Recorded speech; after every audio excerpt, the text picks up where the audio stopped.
Bom dia. Bom dia. Isso aí parece um exército. Então esse é o treinamento de líderes de GP. Nós vamos começar, hoje é dia 4 de junho. E para preparar esse material, eu usei a Bíblia de Estudo Nova Almeida atualizada. Quem tem sabe, quem não tem, compre. Isso vai fazer uma grande diferença na qualidade do seu estudo bíblico, para preparar materiais, enfim, esquemas. E é bonita, gente. Não é só ótima, ela é ótima e é bonita. Ela tem as duas coisas. E tem mapas, tem recursos, a letra tem um tamanho grande. Geralmente a Bíblia de Estudo não tem um tamanho grande, por isso que ficou dessa grossura. Vale a pena, tá? Uns R$220, tá em promoção.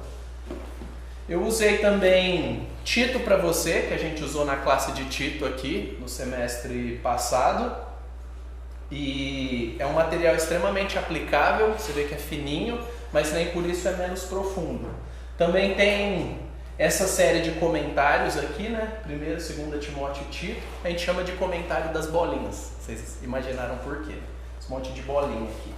E também esse é um material que eu recomendo para aqueles que gostam de estudar mesmo e entrar. Comentário histórico-cultural da Bíblia. Então você lê isso daqui, ele não vai falar a interpretação teológica para você. Ele vai falar... Isso significava isso. Isso era uma expressão que eles usavam muito para apontar para aquilo. Tal pessoa provavelmente se vestia assim, dessa forma. Então é histórico-cultural, não é teológico. Mas ele vai enriquecer muito a sua leitura. Então tem do Antigo e do Novo Testamento. Se você quiser investir no seu crescimento, são ótimos materiais que você vai conseguir aprofundar seu estudo bíblico. Beleza? Dito tudo isso, nós vamos seguir.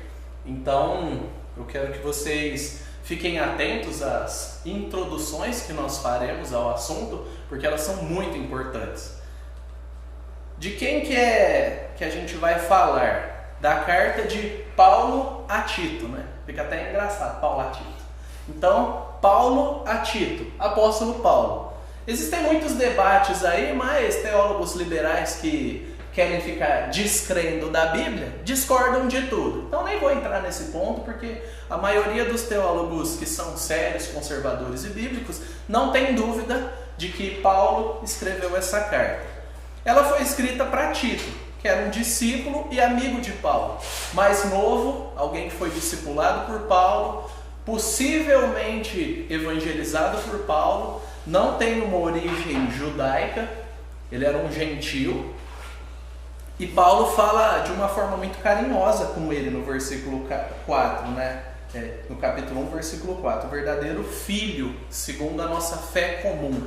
A gente comunga, um termo que a gente não usa tanto, mas comungar seria a palavra correta para falar ter comunhão, que a gente tem, né? E usa. Que data? Provavelmente entre o ano 63 e 65 depois de Cristo. Uma coisa que às vezes a gente não se atenta é que Atos 28 não é o fim da história de Paulo. Paulo viveu, ele estava preso, mas não foi que ele ficou preso e já morreu logo depois. Então Atos 28 narra a primeira prisão de Paulo. Ele ficou preso mais vezes. E aí a segunda prisão de Paulo foi em Roma, que o levou à morte. Então Tito teria sido escrito entre 63 e 65 depois de Cristo, na mesma época de 1 Timóteo.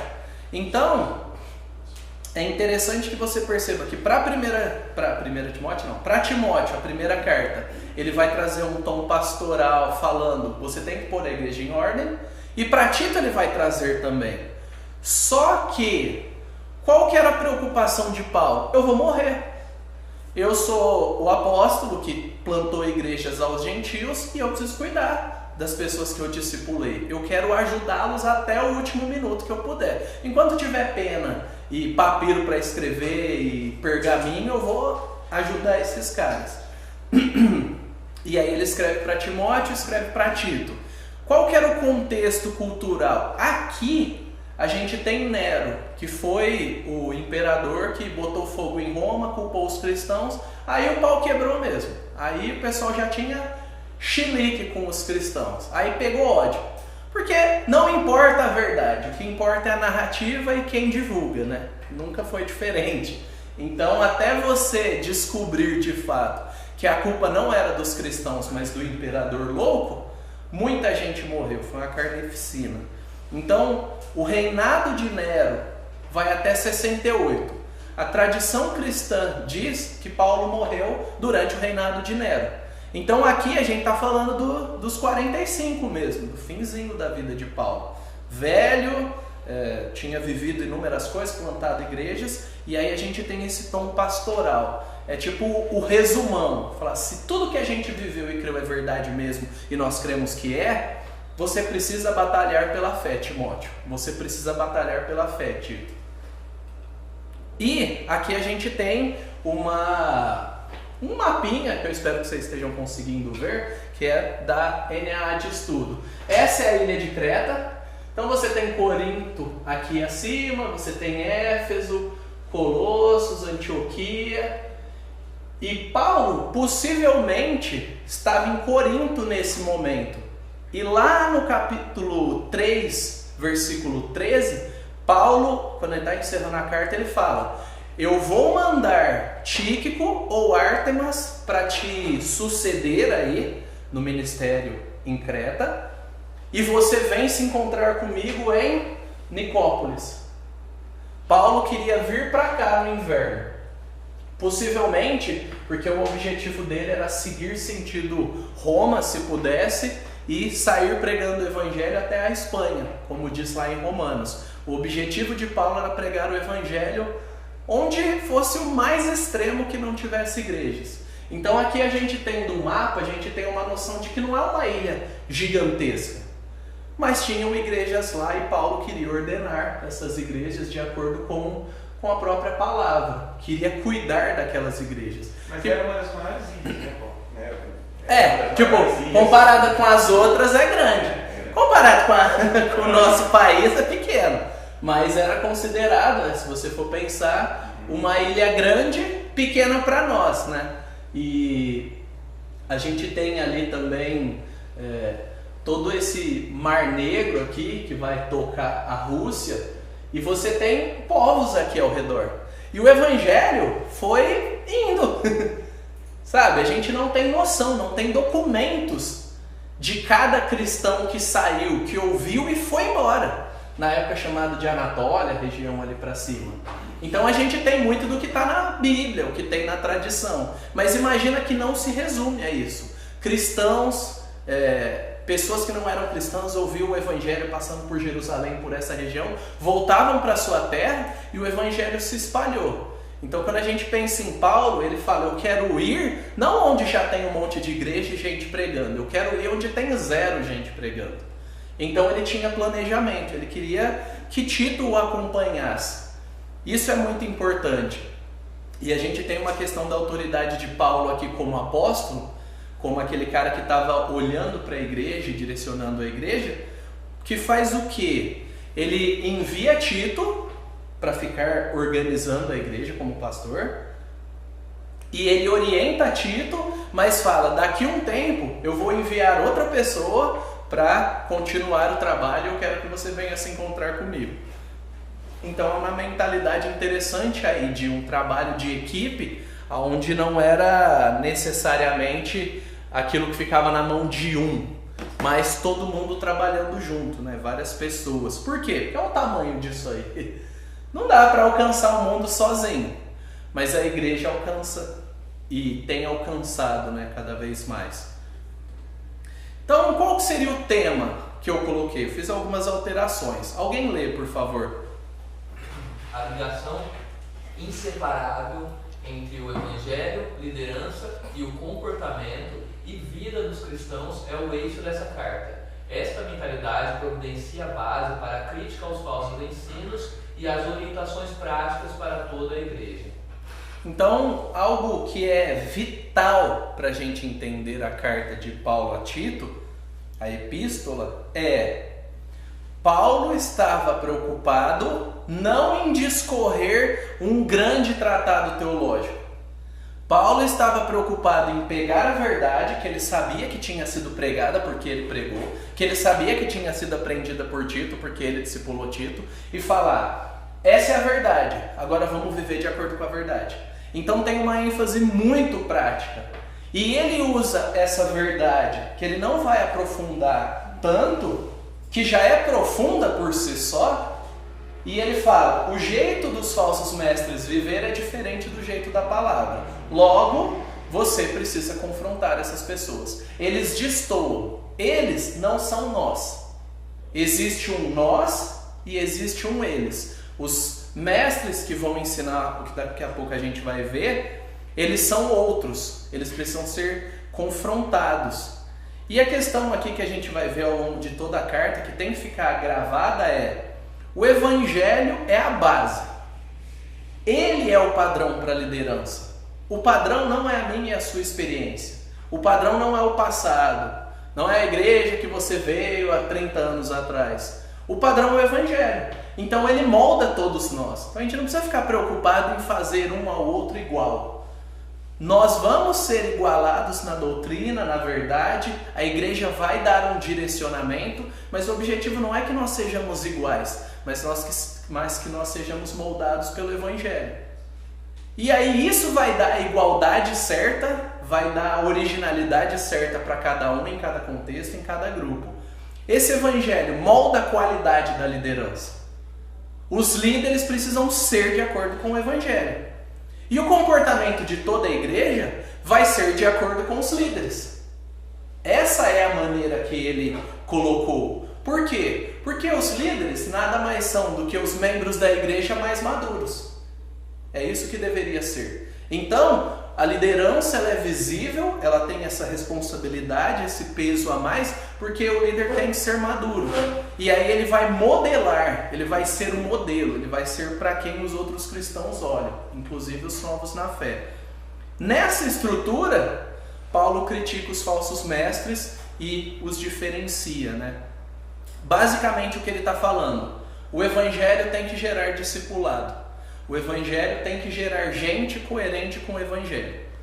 Eu ensino você, você ensina essa igreja, você ensina presbíteros, você institui pessoas maduras que vão ser modelo. Basicamente. E o propósito aí? Alguém lê, por favor. Paulo havia recentemente concluído uma viagem a Creta que resultou na fundação de novas igrejas, a fim de que elas fossem devidamente organizadas como era o tipo padrão de Paulo. Veja Atos 14, 21 a 23. Vai até lá? Não, pode seguir. Paulo deixou Tito. A existência de falsos mestres, Tito 1, do 10 ao 6, no meio destas novatas igrejas, reforça a intensidade da situação. Certo. Então aqui a gente tem uma igreja recém-nascida. É uma igreja bebê. Então, uma igreja bebê precisa se desenvolver. Ela precisa se organizar. Mas desde a igreja bebê, ela já está sendo atacada pelos falsos mestres. Então significa que a necessidade de estrutura, doutrina, liderança, gente que defenda a verdade, é gritante. Então, como eu falei, a igreja lá de Timóteo, a igreja de Éfeso, onde ele estava, ela tinha 20 anos. Quando Paulo fala das características pastorais para Timóteo, ele está falando: você sabe o padrão. Precisa colocar esses presbíteros dentro desse padrão, e quem não tiver do padrão está fora. A gente precisa colocar ordem numa igreja já estruturada. Para Timóteo ele vai usar as mesmas características, mas ele vai falar: institua, comece um negócio. Qual que é mais fácil? Começar do zero ou corrigir algo que existe? O que vocês acham? Todo mundo concorda? Duas pessoas, né? Quem acha que é começar do zero, levanta a mão aí, só para eu ter uma noção. Quem acha que é organizar o que já existe, levanta a mão. O que é mais difícil? Na opinião de vocês. Organizar o que já existe. Não, é o mais fácil, pergunta, né? Ah, qual que é mais? Qual que é o mais fácil? Desculpa. Qual que é o mais fácil? É porque o mais difícil vai ser o outro. Começar do zero tende a ser mais fácil. Só que para a pessoa que está fazendo, é tudo difícil igual, entendeu? Por quê? Porque é um trabalho feito debaixo da condução do Espírito Santo. A gente não fica medindo o trabalho um do outro. Um grupo com recém-convertidos ou com um monte de crente mais velho. Qual que é mais difícil? Depende. Por isso que eu perguntei para você. Então Deus vai te colocar em situações que Ele quer te colocar e para você vai ser difícil bastante. Pode ficar tranquilo. Se tiver fácil, tem algo de errado. Ele vai sempre exigir de nós, né? Que não quer dizer que é o que a gente quer. Mas o padrão bíblico é o mesmo. Percebe? Igrejas diferentes, líderes diferentes, perfis diferentes, padrão bíblico igual. Você vai para 1 Timóteo, você vai para Tito, padrão bíblico igual. Alguém continua, por favor. Os falsos mestres parecem ser a ocasião particular para a escrita da carta. A discussão sobre os falsos mestres molda o núcleo central da carta. Além disso, a descrição de presbíteros, no Tito 1:5-9, da vida cristã correta, Tito 2:1-10, 3:1-3, parece estar redigida com vistas a um contraste intencional com esses adversários. A principal preocupação de Paulo, contudo, é com o efeito prático do falso ensino, apesar da sua preocupação com a pureza ritual. Os adeptos do falso ensino não viviam vidas de santidade que fluem do Evangelho. Antes, viviam de um modo que provava não conhecer a Deus. Tito 1:16. Beleza. Então aqui a gente tem uma estrutura bastante clara, que é um dos grandes desafios nossos, né? Entender a estrutura. A gente vai entender mais sobre isso. A verdade molda a prática. A prática é medida pela verdade. Não é a nossa prática e a gente tenta encaixar um pouco de verdade aqui e ali. Muitos de nós têm essa mentalidade, porque vieram de todo tipo de igreja, ou porque nunca foram confrontados num nível claro, ouviram isso direto. Desculpa interromper, mas seria o lance lá dos não-gentios, eles obrigaram os gentios a circuncidar? Sim, o ensino dos judaizantes era esse. Né? Dentre outros, mas esse era o forte, era aquele ensino forte.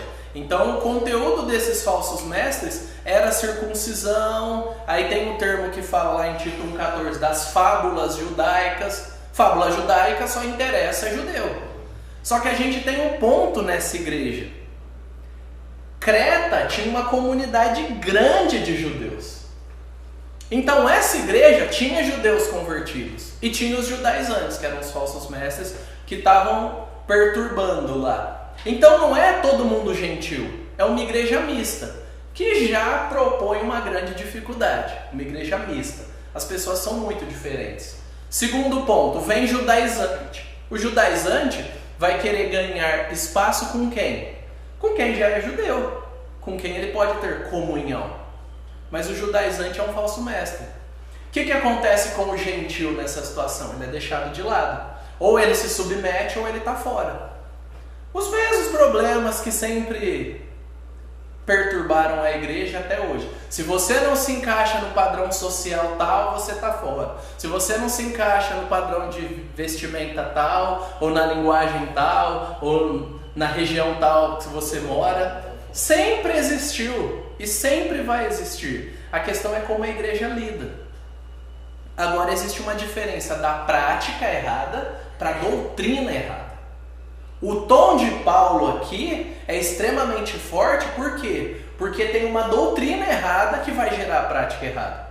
Ele não está preocupado com a prática errada lá na frente, porque ele quer corrigir antes, já no começo. Blindar a igreja contra as falsas doutrinas. Como? Com o evangelho, com líderes maduros. Mas eu ainda tenho uma leitura que eu fiz um pouco diferente. Existia uma doutrina correta que estava sendo corrompida por um grupo que pregava algo não correto. Sim, É diferente. mas que parecia. Não, é diferente de existir uma doutrina errada. A igreja, formada por Paulo, que foi liderada por Tito, pregava uma doutrina correta. Sim. E tinham pessoas nessa igreja, não a grande maioria, que estavam trazendo uma doutrina errada. Então aí é mais o fortalecimento da doutrina correta em detrimento ao que estava trazendo de errado, do que ter uma doutrina errada. Essa é a minha leitura. Sim, mas o que não é correto é errado. Não, mas mesmo mas deturpado, a ênfase é diferente. tá errado. Mas a ênfase é diferente. A ênfase dada a você que tinha uma doutrina errada na igreja. Não tinha uma doutrina Não, errada. trazida pelos falsos mestres. Os existe- falsos mestres não eram da igreja. Existia uma doutrina correta. Sim. Os falsos mestres estavam trazendo uma doutrina Sim, errada. eles são de fora. Na igreja existia uma doutrina correta. Sim. Que era curtida e seguida pela maioria dos cristãos. Sim, mas que igreja que é? É uma igreja bebê. Então, eles ainda não têm a doutrina tão estabelecida, tão clara, a nível de lastro, de vivências, tanto que eles precisavam de líderes. Então, o risco da igreja recém-nascida, eles receberam muita informação, foram transformados. De repente, Paulo está longe, que é uma grande figura de autoridade. Tito está lá. Tanto que ao longo de toda a carta, a gente vai perceber Paulo falando com autoridade. Faz com autoridade. Por que era a necessidade dele revestir a autoridade de Tito? Porque a verdade não estava vinculada à pessoa de Paulo. Mas nos falsos mestres, eles vinculavam muito a si, ao indivíduo e à crença deles. Então, nesse ponto, o falso ensino, que era para gerar lucro, dinheiro, status, poder sobre as pessoas, como a gente vai ver, ele se distancia do evangelho, que não é personalista. Pode ser Paulo, pode ser Tito, depois vai ser ou Tíquico ou Ártemas, a igreja no evangelho vai seguir. E aí o ensino que eles trazem, eles afastam as pessoas do coração, né, do cerne do evangelho. E naturalmente, se você se afastar do evangelho, você vai viver errado. E se você viver errado, você vai se afastar de Deus, não tem como. A doutrina e a vida vão andar sempre juntos, né? Só um comentário, é uma igreja BP, mas é legal ver o apóstolo fortalecendo a liderança, fortalecendo todos, porque ela vai crescer, ela vai ser madura e vai continuar vindo heresias e doutrinas erradas e o fortalecimento desse povo para combater isso, né? Por isso que precisava instituir líderes num padrão que fosse o padrão bíblico. Que na verdade não existem vários padrões, né? Na verdade existe um padrão. E existe a nossa, às vezes, falha tentativa de nos encaixar ao padrão, as acomodações que a gente faz. Mas o padrão era elevadíssimo. Porque pensa, você vai tirar presbítero da onde se a igreja é nova? Qual que é o meio para surgir líderes em uma igreja? Qual que é? O que vocês acham? Vamos lá. Toró de ideias. Hã? Desculpa, eu não peguei mesmo. O meio para surgir líderes maduros no padrão bíblico, numa igreja nova. Na minha opinião, é discipulado. Tem outro jeito? Não tem outro jeito. Não existe a opção. Vamos contratar, sei lá, meia dúzia de pastores e gente que fez seminário e tal. Não, Mas é. interessante o Samuel falar que é discipulado, mas às vezes você só tem 2 líderes e você precisa de uma quantidade maior e você não consegue fazer esse discipulado na mesma velocidade. Exatamente. A demanda é sempre maior. Esse é um dos grandes pontos. A demanda é sempre maior. Por quê? Porque ela não é feita na nossa capacidade, na nossa métrica. Ela é feita em dependência a Deus. Então Tito não tinha que ficar louco, se matar no sentido de depende de você. Mas ele tinha que trabalhar com afinco, fazendo aquilo que a doutrina bíblica, evangélica propõe e confiando os resultados a Deus. Que já é muito trabalho. Mas não depende dele pessoalmente. É esse o grande desafio de todo líder, né? Em certo sentido, eu vou, eu faço, eu converso, eu discipulo, eu oriento. Mas no outro sentido, eu não tenho poder para mudar o coração de ninguém e fazer ninguém amadurecer, né? É um trabalho feito na palavra e de joelhos, né? Que os antigos teólogos falavam. Porque é dependência, não tem. Recurso a gente não tem, seja uma igreja bebê, seja a nossa igreja, seja uma igreja de 1000 membros. Ela é feita diante de Deus. É a nossa única opção. Ou a gente vai fazer a igreja segundo a nossa imagem e semelhança, que aí é outro problema. Aí vai dar errado. Já é um falso ensino. Vai conduzir em algum momento a algum falso ensino, não tem como. Porque a igreja é de Deus. A gente sempre fala isso, né? Mas por para muitos, principalmente no meio batista, a igreja não é de Deus, né? A igreja do pastor fulano, do pastor ciclano, do pastor beltrano, isso a tradição tem que acabar, né? Até porque todo o processo sucessório tem que acontecer e se as pessoas ficam muito ligadas a isso, isso traz uma distorção. Ela vai pecar, porque alguma coisa ela creu que tem que ser daquele jeito, né? E às vezes ela não para tirar essa ignorância e tornar-se pecado e não, né, ignorância da parte da pessoa. Mas é muito interessante o Marcos tocar isso, porque ele falou assim, na igreja batista, porque às vezes quem está na igreja batista acha que isso só acontece lá na igreja católica, com o padre, qualquer outra. Confessar menos dentro da sua. Aqui não. De repente você vê tomando partido dentro da nossa. Sim, é um olhar crítico para nós.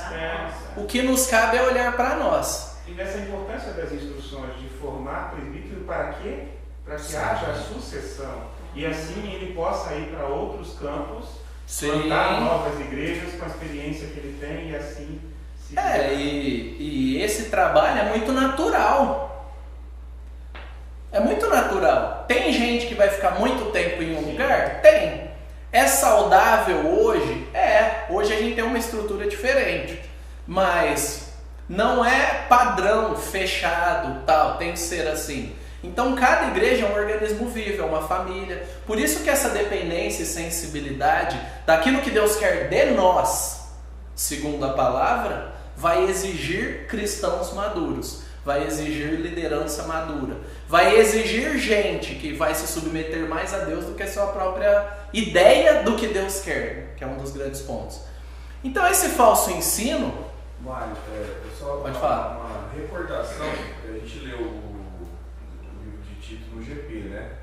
Mas uma das coisas que me marcou assim, lendo isso, a gente estudou esse GP, foi de imaginar que era uma igreja de maioria de gentios, mas que havia judeus ali, de que Tito era novo, não era mais jovem, uma pessoa mais jovem, lidando com falsos ensinos vindos de provavelmente judeus, que tinham aquela coisa do o Messias é judeu, ou seja, eu tenho mais autoridade para falar do que você. Provavelmente homens mais velhos e mais experientes que ele. Mas lembrando, as costas quentes ele tinha, que era Paulo, né? Que era o judeu que pregava, mas acho que talvez seja isso a preocupação de Paulo em fortalecer. Ele falou, olha...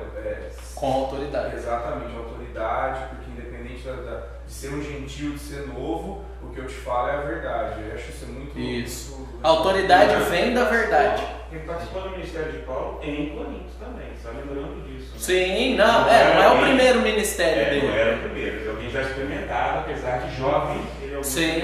E o jovem aqui não é jovem igual o Oliver, por exemplo. Ele é jovem para um contexto de cultura que, para o judeu, o adulto estreia na vida com 30 anos. Então a gente está falando de um pessoal que tem um conceito de vida produtiva bem alargado, né? Até 60 anos era trabalho puxado, não tinha descanso remunerado semanal, sábado e domingo e tal. Era outro nível de vida, né? Então aqui, este ensino dos falsos mestres fazia vista grossa um estilo de vida ímpio. Porque a gente precisa entender, o falso mestre não vai produzir vida piedosa. Esquece, não vai acontecer. Falso evangelho não produz verdadeiro convertido. O que salva é o evangelho. A gente precisa ter isso claro. Agora, o evangelho do jeito que eu acho que ele tem que ser pregado? Não. Porque Deus salva através do evangelho, só através do evangelho, não através das nossas abstrações. Só que muitas vezes a ação do Espírito não é algo quantificável e quadradinho, a pessoa ouviu e tal, foi ali que tudo fez sentido. Tem um monte de gente. A gente tem uma vida recebendo influência. Às vezes é uma paixão de Cristo ali, quando é criança, marca, um colega crente, uma tia que levou a igreja, um amigo, aí o amigo vem e aí a pessoa é convertida. Aí a gente fala, não, foi aquele amigo que foi determinante. Sim, mas Deus e o Espírito Santo, que é o Deus que a gente não vê, diferente de Cristo, Deus encarnado, ele está usando um monte de coisa que a gente nem faz ideia para conduzir os eleitos à vida eterna. Então, em Creta, que era um pessoal com uma cultura já bem imoral, o falso mestre que quer ensinar uma conduta imoral encontrava espaço à vontade. Só em Creta que isso acontece. Ó lá, não. Aqui no Brasil, em 2022, isso não acontece de jeito nenhum. A conduta imoral e a cultura imoral não favorece o deixa pra lá, tá tudo bem. Não. Pra que você vai se preocupar com isso aí? Não, é preciosismo demais. Todo mundo faz. Mas, claramente, Paulo esperava que o evangelho, até mesmo em Creta, independente da cultura fora, independente de onde eles tinham vindo, produzisse piedade real. Santidade de vida no seu trabalho, na sua faculdade. Não importa se tem um monte de prostituta cultural na rua te chamando. Dá a volta se puder, se não puder, cobre o rosto. Porque às vezes a gente acha que hoje está muito mais difícil. Porque tem gente com roupa curta e tal. Agora imagina milhares de prostitutas em Corinto. Prostitutas cultuais. Na rua principal. Não dá para fugir disso. Sabe? Imagina que as suas amigas são dedicadas a outras deusas e você se converte e perde tudo, toda a estrutura, toda a sua família, todos os privilégios. É uma reconfiguração. E é por isso que a igreja como família, o discipulado como preparando as pessoas para viver a vida cristã é tão importante. Eu não perco tudo que eu tinha e ganho só a salvação. Tipo, é você e Deus. Não, eu perco tudo que eu tinha porque eu estou morto para o mundo, eu vou ser rejeitado por algumas pessoas, eu vou perder privilégios, mas eu ganho uma família, assim como Jesus falou, pai, mãe, irmãos. Eu ganho sim uma nova sociedade, um novo conjunto de pessoas que vão me ajudar a viver e voltar para aquele lugar e pregar o evangelho lá. Então a piedade precisava ser real. E Paulo dá a Tito uma descrição de igreja saudável. Não existe igreja perfeita. Existe igreja saudável, tanto que é um termo orgânico. Ninguém fala, você está perfeito. Não, você está saudável. Seus exames estão ok. Você está saudável. Beleza. Pode piorar? Pode. Acontece alguma coisa, às vezes piora, né? Descuidou um pouquinho, algumas taxas sobem, aí fica difícil. Mas uma igreja saudável, uma igreja com uma liderança correta, um tratamento adequado para o erro, uma mentalidade de discipular, de cuidar. Aí eu vou pedir para cada um ler um dos tópicos aí a gente tem vários assuntos principais que toda a carta de Tito aborda. Vamos lá, quem começa? O Evangelho, por sua natureza, produz piedade na vida dos crentes. Não há separação legítima entre crença e comportamento. Não há. Evangelho vai produzir vida. Não tem espaço para a pessoa que diz crer no Evangelho e passa a vida inteira vivendo o contrário do que o Evangelho produz. Não há espaço. Há espaço para cristãos imaturos? Claro que há. Mas a marca da graça, o desejo de ser maduro, o desejo de agradar a Deus, ele é aquilo que reside no coração do crente. Próximo. As ações de uma pessoa provarão ou refutarão a sua alegação de conhecer a Deus. O espaço para a vida, ele é muito importante. A gente não ignora a vida. A gente tem a vida como comprovação da profissão de fé, né? A fé que é professa, que é falada. 3. É de vital importância ter homens piedosos que sirvam como presbíteros pastores. Então, é importante ter pastores? Claro. Mas você vai perceber que no Novo Testamento nunca é dito pastor, presbítero. Quase nunca é dito. A não ser quando está falando com alguém específico, ou presbítero. Mas é sempre dito sobre a igreja, pastores, líderes, presbíteros. É plural. Então, às vezes, a expectativa que as pessoas têm é daquele líder que faz tudo, que é tudo e que preenche tudo. Não existe isso no Novo Testamento. Quem era tudo, poderia fazer tudo e preenchia tudo, escolheu 12. Ele poderia fazer sozinho, Ele escolheu, porque é o jeito que ele estabeleceu. Então, algo muito importante para nós em relação a grupo pequeno, o momento que a gente está vivendo de sucessão pastoral é equipe, pessoas maduras, sempre plural. Se inclua na sua cobrança de querer ter pessoas maduras na igreja. Fala, não, eu quero ser um desses. Eu quero ser um desses que vai ajudar, orando, encorajando, visitando. E quando você for votar em um presbítero ou em um pastor, avalie as características bíblicas. São homens piedosos? O que é piedade, gente? Vamos lá. O que é piedade? Como é que vocês explicariam para uma pessoa não crente? Fulano é piedoso. Porque para crente a gente ia usar todos os jargões, né? O que é piedade? Se compadece. A primeira interpretação é tem piedade de nós. Tem dó. Dó, compaixão. Não é isso que está sendo dito aqui. Não é esse tipo de piedade. É que olha alguma situação sem julgamento, não tem. Eu acho que é imparcial a pessoa. Eu acho que ela tem. Usa o amor da pessoa, alguma coisa assim. Vamos pensar, dá para ser imparcial? Não. Existe imparcialidade? Mas Dá para ser honesto Mas e justo. Eu entendi pelo que o Marcelo é a pessoa que se importa e age, faz algo. Porque ser piedoso fala assim, nossa, coitadinho, você não vai lá ajudar. Não é um sentimento, isso. Não é só um sentimento, ele te move a agir. Agir com amor. Agir com sabedoria. Saber como agir. Engraçado, você tem os dois sentidos, né? O sentido da piedade pelo outro e do amor às palavras de Deus, do amor à palavra, assim, a piedade por amor à palavra. E elas não estão desconectadas. A gente desconecta às vezes. Não, aquela pessoa é tão amorosa, só que ela não estuda a Bíblia, ela não sabe o que falar. Mas aquela pessoa gosta tanto de estudar, só que ela não sabe como chegar nas pessoas, não tem amor. Peraí, há a possibilidade da gente separar isso e dividir em times? Você é amoroso, você estuda. Você é amoroso, você estuda. Não existe isso. Um tem que ajudar o outro. Mas o que é piedade? O que é alguém piedoso? Vamos lá, alguém que age com amor. Que é amor? O amor que flui da palavra. O que mais? Na verdade, piedade no sentido bíblico, ela vem de reverência a Deus, na verdade. Isso. A pessoa piedosa é aquela que vive de acordo com aquilo que Deus quer para ela.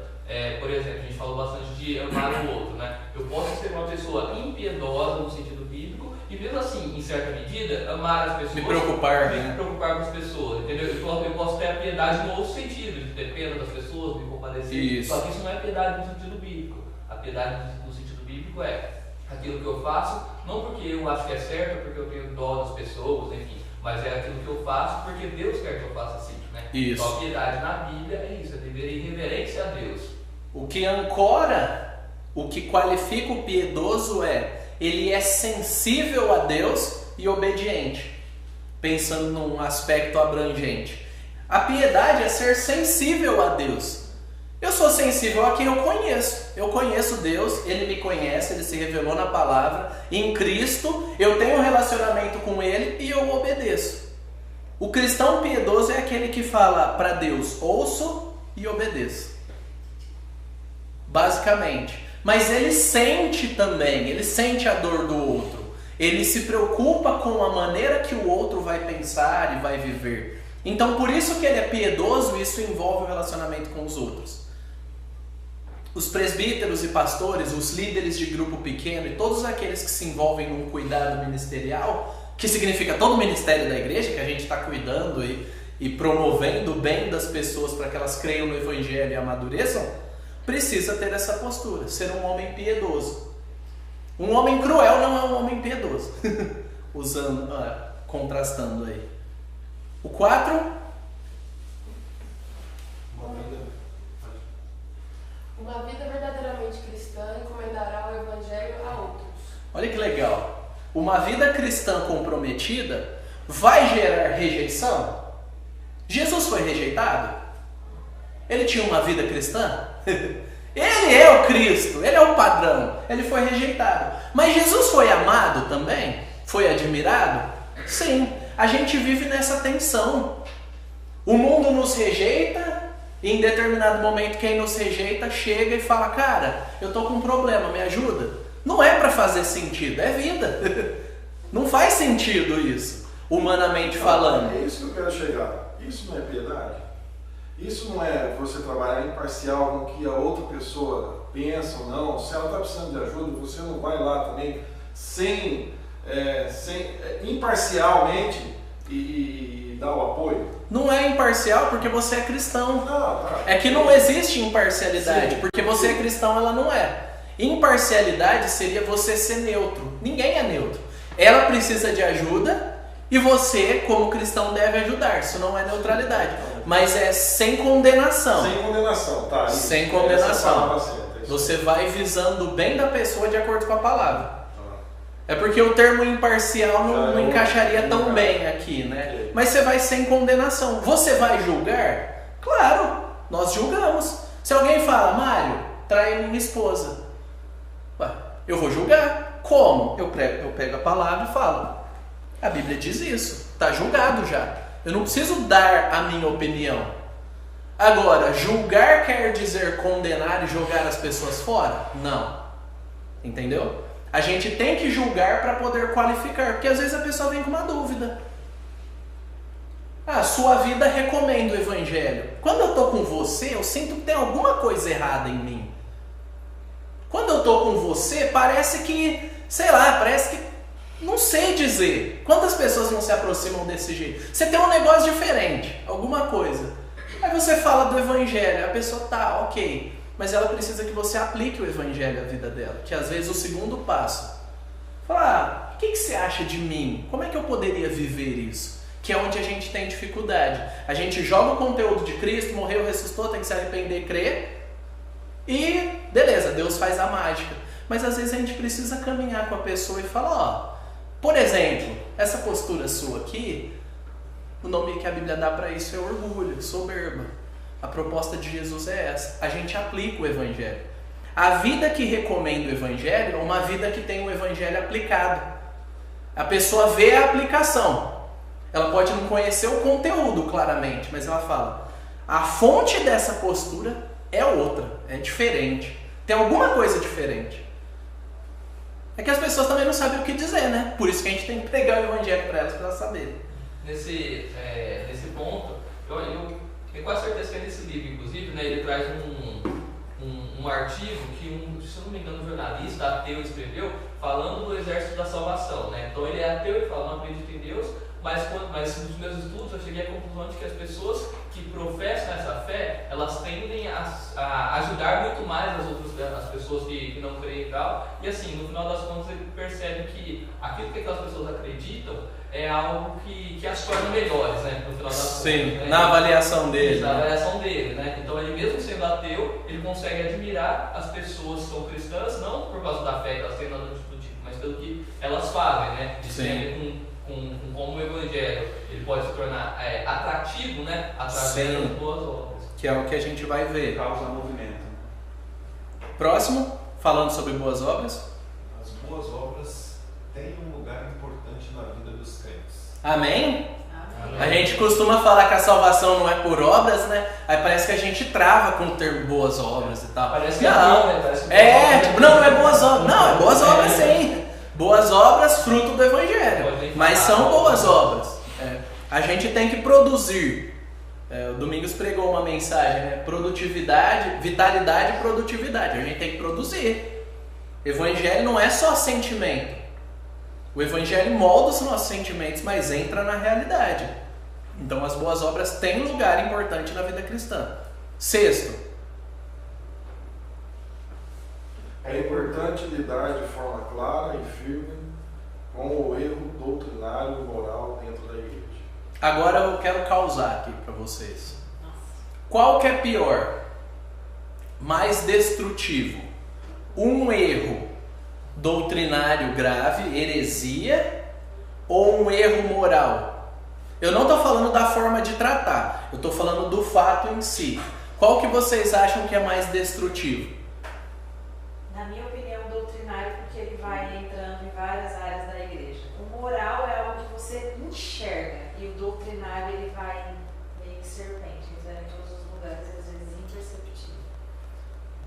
Todo mundo concorda? Que o erro doutrinário ele é mais destrutivo do que o erro moral? Eu acho também que é mais destrutivo do doutrinário. Agora, qual que nos incomoda mais?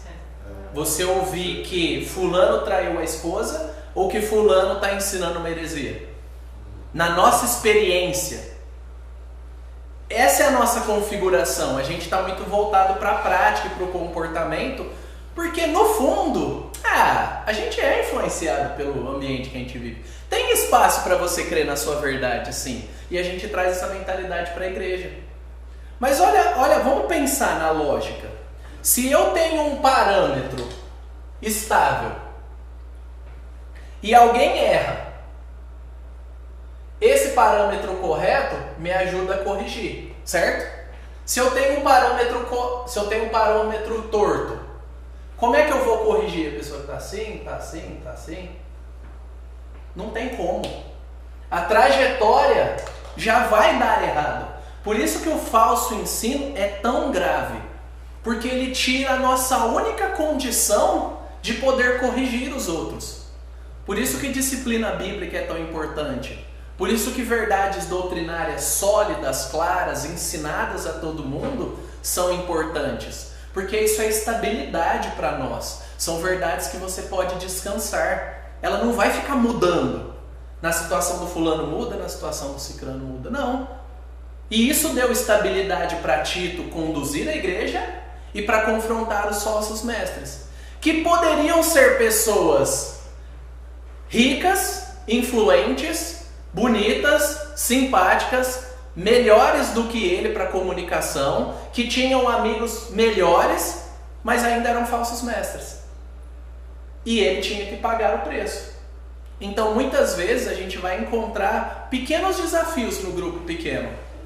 Mas será que eu vou me posicionar? A pessoa está chegando agora. Mas tem um monte de gente ouvindo, né? Eu não me posiciono agora, eu não me posiciono depois, eu não marco um café, o erro vai em público, a correção não vem hora nenhuma. E aí, no final, o que a gente negligenciou? A verdade. Por outro lado, alguns desconfortos vão acontecer. Alguém tem que ouvir que está errado se tem um ensino bíblico certo e alguém crê errado. Não tem para onde fugir. O nosso compromisso é com a palavra e com as pessoas por causa da palavra. E falso ensino não é amor. Deixar a pessoa crendo errado, confortável, não é amor. Mas o problema é que às vezes, e aí eu estou medindo a régua por mim mesma, tá? Porque na verdade talvez eu não seja tão amorosa, e aí você é mal interpretada no sentido de quando você vai corrigir, porque nós somos chamados a exortar, sermos exortados também, e aí às vezes a pessoa não lida realmente bem com a situação, e aí ela te coloca na geladeira, tipo no cantinho lá. E aí eu fico confortável em estar na geladeira, mas eu vou obedecer. Não tem problema nenhum, porque aí como o Marcos falou, é a questão do que a palavra me diz. Eu vou concordar com ele? Não, eu vou falar em amor, talvez não de uma forma que a pessoa ache que é tão assim meiga, mas não vou ficar nessa situação desconfortável com Deus. Talvez desconfortável com a pessoa. Mas aí a gente busca a sabedoria das outras oportunidades de ir restaurando, de não jogar ninguém fora. A gente não pode deixar os outros acharem que por causa do erro eles forem jogados fora. Tem uma relação de maturidade também, né, Mário? Sim. Foi confrontada, se ela for uma pessoa madura, né, ela vai compreender aquilo que você falou, né? Daí maturidade, cada nível de maturidade dos que nos relacionam conosco, né? E às vezes não vai ter a maturidade. Aí a gente é que vai ter que ter a maturidade de esperar um tempinho. Sim, de engolir o sapo, de lidar. E com dados e fatos sempre, né? Sim. E uma coisa importante, a gente costuma pensar, nossa mentalidade é assim, quando eu for maduro, ou quando eu chegar num padrão legal, minha vida vai ser mais fácil. Fala a verdade, você pensa isso. No fundo, vem no nosso sistema operacional. Quando eu for maduro, lutar com o pecado vai ser mais fácil, lidar com as pessoas vai ser mais fácil, discordâncias na vida da igreja vai ser mais fácil. Não vai ser. O mais maduro só se ferra. Porque você tem que ser maduro, porque você é maduro, e Deus espera isso, e você tem que lidar com o imaturo, não como ele lida com você, mas do jeito que Jesus lida com você. Então ser maduro é cruz, gente. Cruz não é unha encravada. Cruz é a gente matar o nosso ego e seguir a Cristo. Às vezes a gente aplica o conceito de cruz a, sei lá, né, um relacionamento que está bagunçado, desemprego, tá com goteira no teto, meu pneu furou. Isso não é cruz, é a vida. A cruz é matar a nossa carne. Cruz é um instrumento de morte, sabe? Matar as nossas vontades. E Cristo nos chama para quê? Para que a gente viva isso. E confrontar o erro doutrinário não é opcional. Não é algo que a gente terceiriza aos presbíteros aqui na Nova Aliança. Em última instância, a gente tem a equipe pastoral. Mas você, como líder, pode ajudar as pessoas a descrer de inúmeros erros pelo ensino correto, com firmeza, com envolvimento, com um cafezinho, com encorajamento, com um livro. Mas isso vai gastar você.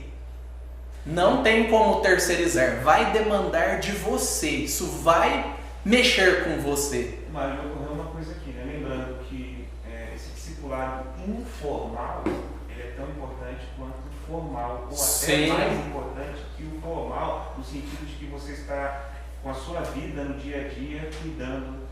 Relacionamentos amigáveis. Preciso mudar, não preciso marcar um horário, preciso. Sim. Só que se for semanalmente, no mesmo horário, aí formal, vai. Né? O formal é extremamente importante. O almoço, não. Um dia eu fui almoçar lá na casa do Samuel, totalmente não planejado. Eu tava sem almoço, fui levar uma coisa lá pra ele. Ele falou: "Você já almoçou?" Eu falei: "Não." Mas geralmente as pessoas perguntam. É claro que eu aceitei. Não, e o mais. Educação. Aí eu já não vou julgar, né? Mas a alegria que ele me recebeu compensou, se foi por aí. E aí é legal que a Anne conversou com a Júlia. Falou: ó quem tá almoçando aqui. Mandou uma foto pra Júlia, né? E falou: "Você acredita que esse foi o dia que eu fiz mais comida?" Não sei por quê. Ó Deus atuando aí, né? Não é mistério porque foi revelado, era pra mim, né? Não tinha outra opção. Não dá pra tirar a comida da Luísa, né, tadinho? Então...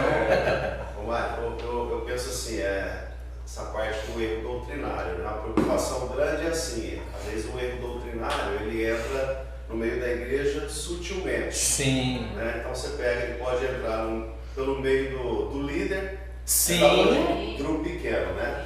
Isso. A pessoa não participa de um treinamento, ela não vem. Então, às vezes, na hora dela expor, ela expõe o que ela pensa. Isso. Muitas vezes, pessoas vêm de outra doutrina e logo é inserida na igreja, no grupo pequeno, no líder ali, no louvor, tudo. E ela tem espaço, né? E ela vai trazendo coisas, às vezes, erro doutrinário, mas não é confrontado, porque é o costume dele. Sim. Ele veio ali, né? Então a gente pensa assim, que falsos mestres é aquele pastor que vai vir pregar uma mensagem falsa. Sim, no púlpito, né? Do nada. Mas o dia a dia, a conversa comigo, com o Jonas, comigo e tal ali, você vai levando falsa doutrina, o que você pensa, mas fora da Bíblia. Isso. Então por isso de um treinamento, de uma reciclagem sempre, né, para a igreja não se perder. Sim. A igreja vai crescendo, 300 membros, 400, vai chegando ideias diferentes, pessoas diferentes, né? E a gente vai discipulando, instruindo, ensinando. Luiz, aí a importância, inclusive, da gente, isso é uma relembrança, né, de toda a equipe de liderança, como toda a equipe mais antiga da igreja, voltar a fazer classe de integração, para que a gente reforce esses conceitos todos, né? Em relação à crença, valores, né? Isso é bastante importante a gente reforçar isso constantemente. Isso. Porque isso traz solidez na doutrina, né? A gente está falando de doutrina, isso. Né? 100% de dentro, isso é bem importante. E eu acho que o seu exemplo é legal da cobra, eu acho que é muito mais danoso do que o cara falar de folha. Na nossa igreja que transmite, ele falou de culto, tem heresia, alguém choca, vai, né? Choca mais. Agora, esse que vai pelos caminhos, né? Acho que a cobra é perfeita. Pelas quebradas. Isso esgueirando. vai contaminando e pode Às vezes você pega um líder de grupo pequeno, vamos supor, ele está ali dirigindo 10 pessoas ali. Ele é uma autoridade. Então ele começou a falar para um visitante, para até mesmo um membro que está ali, meu líder falou isso, mas aquele líder às vezes não está preparado. Sim. Né? Então, ele não participou do reciclagem, quantas reuniões ele participou? Nenhuma, porque não deu tempo. Por Aí ele vem e ensina o que ele lê, ensina a cultura que ele acha, o que ele veio da igreja lá de São Paulo, exemplo. Então ele traz aquilo na cabeça dele, né? E é uma realidade, a gente recebe. Vocês, a maioria, são de outras igrejas. Eu vim de outra igreja também. Ninguém é do zero, é só você e o Marcos. É do zero. O Oliver ficou fora, mano. Do zero da nova aliança. Então, o que significa? O que Deus faz? Ele está trazendo gente de fora, e isso é bom, agrega, renova? Sim. Claro. Mas o nosso cuidado com a verdade, com a doutrina, precisa ser bem enfático. A gente precisa ter clareza. E uma coisa, gente, nós precisamos ser honestos. A gente precisa desenvolver honestidade. A gente não pode ser imparcial. Não existe como. Você vai ter uma opinião, mas você pode ser honesto. Falar assim, eu discordo de você por isso. Mas isso que eu discordo, tudo bem. Não, isso daqui a Bíblia discorda de você. Então... E enfrente as consequências de ser rejeitado, mas enfrente os desdobramentos de ter que amar. De às vezes a pessoa gritando lá, falar, então estuda comigo, me ensina. E aí você tem que reconfigurar a sua agenda para se envolver na solução. E esse tipo de trabalho é o que a gente espera. Porque o falso mestre é o líder que desvia.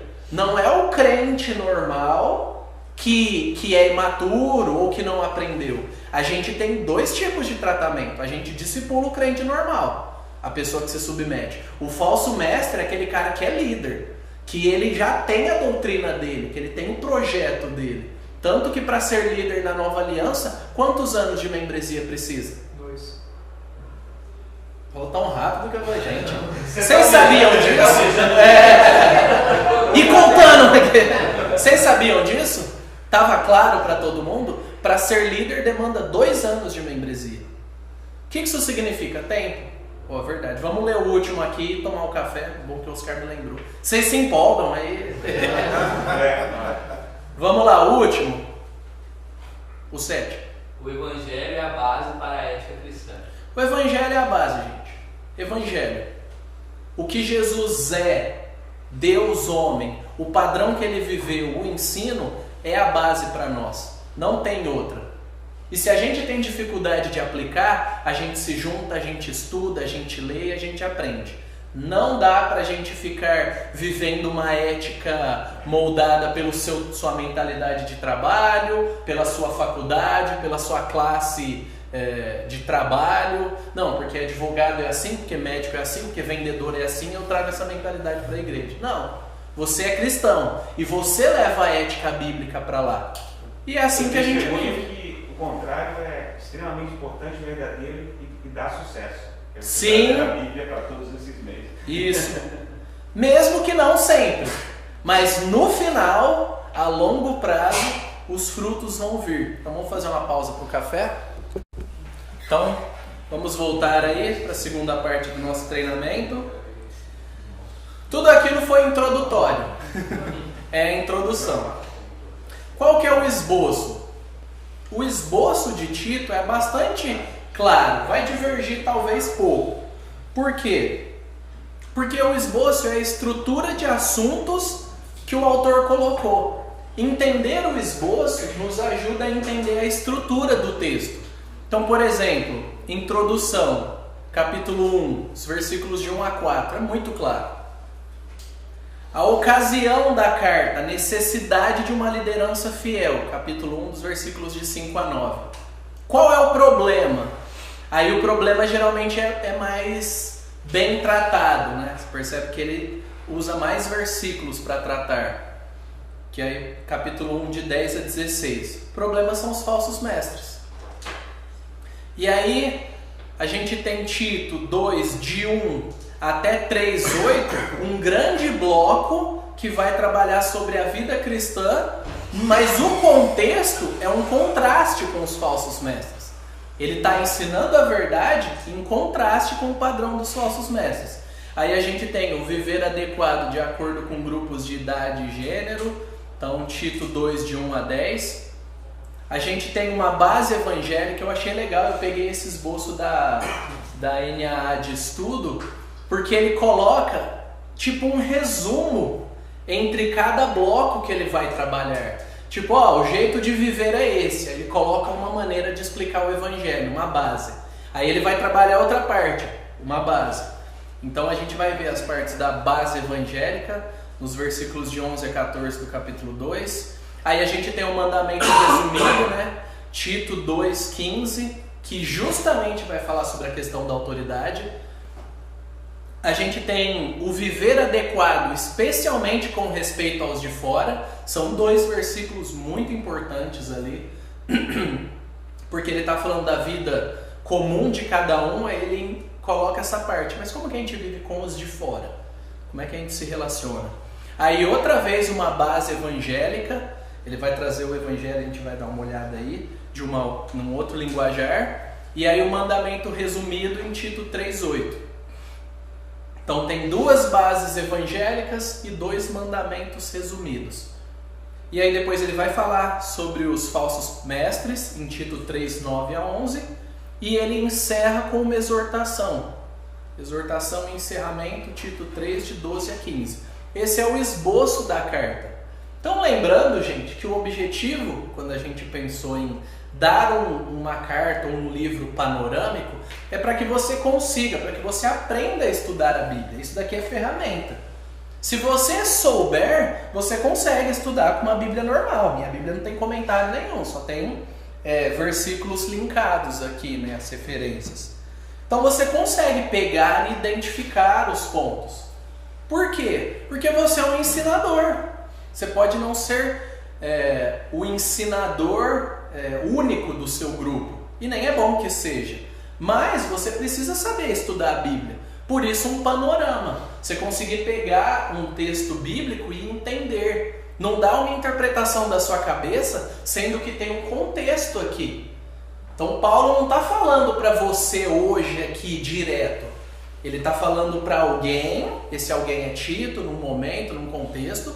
O Espírito Santo te ensina aquilo no contexto, o que ele quis dizer, e aí você aplica a sua vida. Nunca pule para você, lê a Bíblia para você. E um grande erro que as pessoas cometem é fazer isso com o Antigo Testamento. A pessoa está lendo o Salmo, eu e Deus. A chave para interpretar os Salmos é o próprio Cristo. Ele é o ungido. Então não leia você e Deus direto. Vê como aquele Salmo aponta para Cristo.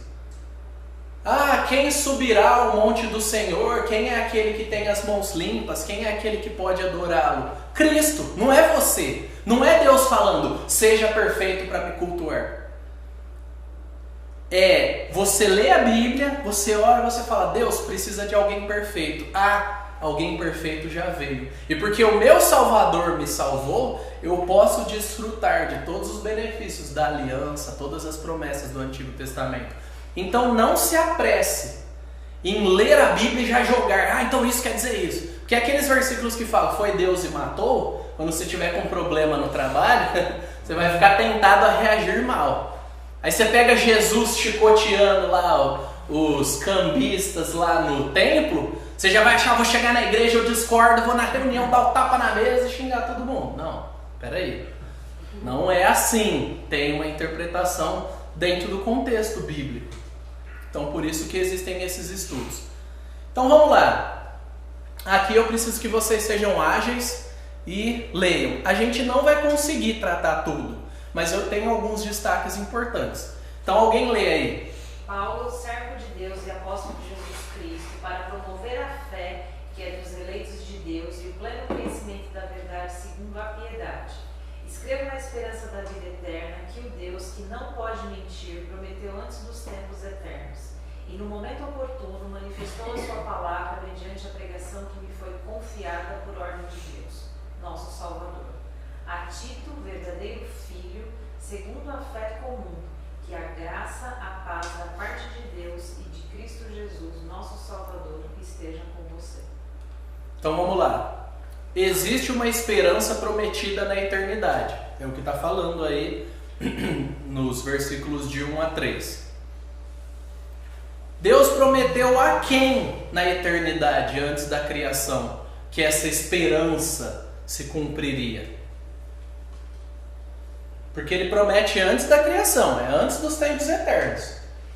É antes de haver tempo. Deus prometeu a quem? Aos eleitos. Deus prometeu aos eleitos? Está escrito para conduzir os eleitos de Deus à fé. Não pleno conhecimento na verdade do que leva à piedade. Aí fala, na esperança na vida eterna. Então ele está direcionando os eleitos. Os eleitos recebem a esperança. Mas Deus não prometeu aos eleitos porque eles não existiam ainda. Deus prometeu a quem? Os eleitos são o beneficiário. Por exemplo, eu falo assim, Everton, vamos fazer um trato aqui. Vamos abrir uma empresa. Aí, os meus filhos, eu quero ter mais filhos, né? Só tenho um, e ele já tem 2 e quer ter mais. Eles entram num benefício de um acordo que eles não trabalharam por aquilo. Deus prometeu a quem essa esperança de eleitos, de uma família? A Jesus. Se não era eleito... Alguém lê aí. Vamos lá. Antes da fundação do mundo, Deus nos escolheu nele, para sermos santos e irrepreensíveis diante dele. Em amor, nos predestinou para ele, para sermos adotados como seus filhos, por meio de Jesus Cristo, segundo o propósito da sua vontade, para louvor de sua graça, que ele nos concedeu gratuitamente no amado. Deus prometeu a quem? Que faria a obra de redenção. O conselho, é o que a gente chama de conselho da Trindade. A salvação não é sobre você, sobre eu, sobre as nossas necessidades. A salvação, ela é sobre o próprio Deus que na eternidade passada quis criar, quis resgatar, porque o pecado está incluso no decreto de Deus. Deus não foi pego de surpresa. O pecado não é uma vírgula fora do plano. Engloba o pecado, engloba a redenção e engloba o propósito final, que é melhor do que o propósito inicial. Tem alguns autores que falam que no final a redenção vai ser tipo o Éden. Eu creio que não, eu creio que é superior. Porque o corpo de Adão não era glorificado. Ele era um corpo muito bom, durava 900 anos, né? Tem que estar beleza. Mas um corpo glorificado vai durar para sempre. Então, olha que interessante a gente pensar que a esperança prometida ao cristão, ela é uma esperança planejada antes de haver tempo, no próprio conselho, na própria intimidade da Trindade. Pai, Filho e Espírito Santo determinaram que haveria criação, a queda aconteceria e as pessoas seriam salvas em Jesus. Tudo é prometido a Jesus, nele, dele, diante dele. E o propósito maior da salvação não é não ir para o inferno, não é ter uma vida boa aqui, é sermos adotados como seus filhos. Nós nos tornamos filhos de Deus. Esse é o propósito maior. Essa é a esperança que molda toda a carta, que justifica todo o trabalho de Paulo. Deus quis ter uma família. Se você é cristão, você faz parte dessa família. Essa é a sua maior esperança. E é isso que te ancora na realidade eterna. Nossa raiz está no céu. A nossa raiz não está mais nas coisas da terra. Por isso que a gente pode ser produtivo, batalhar pela verdade, amar as pessoas, ter paciência com os imaturos, confrontar o erro doutrinário. Por isso, porque a gente tem uma esperança que não se perde. Agora alguém. Foi por causa dessa causa, foi por essa causa que deixei você em Creta, para que pudesse em ordem as coisas restantes, bem como em cada cidade constituísse presbíteros conforme prescrevia você. Alguém que seja irrepreensível, marido de uma só mulher, que tenha filhos crentes que não são acusados de devassidão nem insubordinados. Porque é indispensável que o bispo, por ser encarregado das coisas de Deus, seja irrepreensível, não arrogante, alguém que não se irrita facilmente, não apegado ao vinho, não violento nem ganancioso.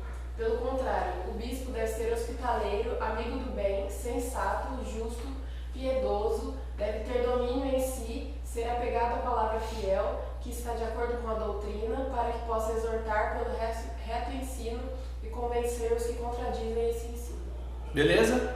Então, presbítero aqui da igreja, é isso daqui que você deve encorajar ele a ser e ajudar ele a ser. E orar por ele. O próximo pastor da Nova Aliança, é isso aqui que você deve encorajar ele a ser e orar por ele. Ah, mas enquanto você fizer isso, lembra que o padrão do presbítero é o padrão para todo crente. Então, isso vai modular a sua forma de cobrar os outros. Isso daqui, gente, é só alguém que foi profundamente transformado pelo Evangelho. Por isso que não pode ser novo na fé. Isso demanda lastro, demanda história, demanda tempo. Por isso que a gente não coloca o Oliver como presbítero. Ele não viveu ainda. Não é que a gente não gosta dele. Não é que a gente não quer ajudá-lo a ser. A gente não coloca alguém de 15 anos para ser um diácono ou um presbítero. Porque a gente entende que é necessário tempo, maturidade, vivência. E tempo é necessário sim. Quanto tempo? Eu não estou falando disso. Eu estou falando que algum tempo é necessário para que você seja adulto. Para que você demonstre pelo exercício da sua vida cristã que você é confiável. É assim que a gente vive. E tempo não significa idoso, idade avançada, né? É, não se vê acima dos 60, né? Existem muitos que...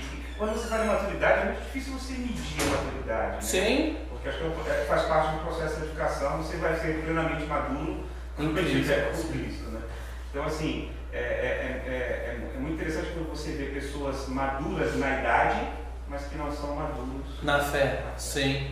E é engraçado e é triste, que infelizmente é comum, mas é triste, que em Hebreus, a gente não sabe quem é o autor de Hebreus, então quem escreveu Hebreus, ele colocou lá em determinado momento que Martinho Lutero dizia que foi Apolo.